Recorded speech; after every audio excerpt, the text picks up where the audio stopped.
এখানে পর্যাপ্ত পরিমাণ ডাক্তার নেই, নার্স নেই এবং অ্যাম্বুলেন্স রয়েছে কিন্তু চালক নেই।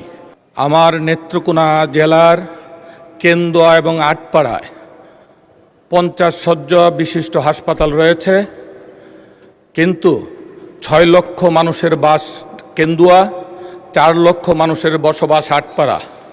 এখানে কোনোভাবেই 50 শয্যা বিশিষ্ট হাসপাতালে সংকুলন হচ্ছে না। এখানে প্রান্তিক জনগোষ্ঠীর বাস আমার এই কেন্দুয়া এবং আটপাড়ায়।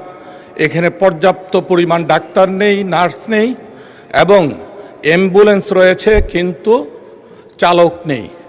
চালকবিহীন অবস্থায়, পরিত্যক্ত অবস্থায় অ্যাম্বুলেন্সগুলো নষ্ট হয়ে গিয়েছে।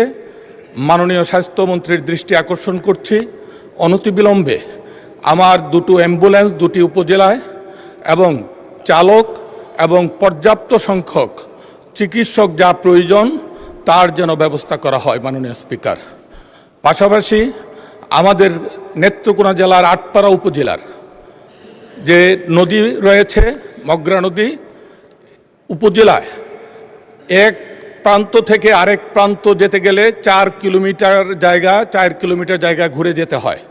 কিন্তু এই আটপাড়া সদর থানা থেকে পার্শ্ববর্তী একটি যদি ব্রিজ হয় তাহলে ছাত্রছাত্রীদের যোগাযোগের সুবিধা হয়, আর না হয় নৌকা ডুবিতে অনেক সময় ছাত্রছাত্রীর প্রাণহানির একটা আশঙ্কা থেকে যায়।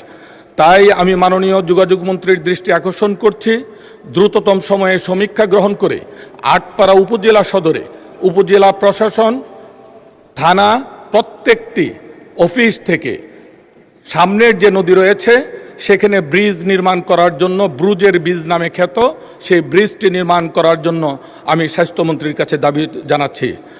ধন্যবাদ মাননীয় স্পিকার।